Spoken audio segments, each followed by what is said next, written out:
કૃષિ મંત્રી રમેશ કટારાના શિક્ષકો પરના નિવેદનથી શૈક્ષિક સંઘોમાં રોષ જોવા મળ્યો છે। ગુજરાત રાષ્ટ્રીય શૈક્ષિક સંઘના અધ્યક્ષ મિતેશ ભટ્ટે રમેશ કટારાના નિવેદનને વખોડ્યું છે।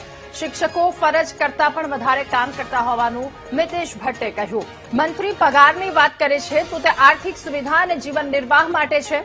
શિક્ષકોની આર્થિક સદ્ધરતા માટે સરકાર આ વ્યવસ્થાઓ કરે છે।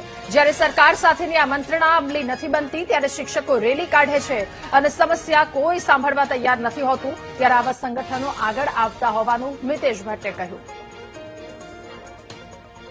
તો સરકારશ્રી સાથે થયેલી મંત્રણાઓનું પાલન ન થાય, સરકાર દ્વારા બનાવેલા ઠરાવોનું અમલ ન થાય, સરકાર દ્વારા આપેલી સૂચનાઓનું નીચેની બાજુએ અમલ ન થાય, શિક્ષકોને શિક્ષણ સિવાયની ઘણા બધા પ્રકારની કામગીરી કરવા માટે ફરજ પાડવામાં આવે અને એમાં પડતી સમસ્યાઓ છે એ લઈ અને શિક્ષકો સરકાર પાસે જતા હોય છે અને એના માટે સંગઠનની એક વ્યવસ્થા છે। સંગઠન જ્યારે સરકારને રજૂઆત કરે અને આ જે રજૂઆત છે એ જ ઘણી વખતે લાંબા સમય સુધી પડતર રહેતી હોય છે, પણ આ પ્રશ્નોનો ઉકેલ છે ત્વરિત થવો જરૂરી હોય છે, નહીં તો શિક્ષકોમાં આક્રોશની લાગણી બનતી હોય છે અને આ આક્રોશની લાગણી છે એ ન બને અને પોતાના પ્રશ્નો યોગ્ય રીતે ઉકેલાય એ માટે રેલી કે ધરણા આપવામાં આવતા હોય છે। એટલે મારી માનનીય મંત્રીશ્રીને વિનંતી છે કે શૈક્ષિક મહાસંઘના પ્રતિનિધિઓને આપને મળવા માટેનો સમય આપે।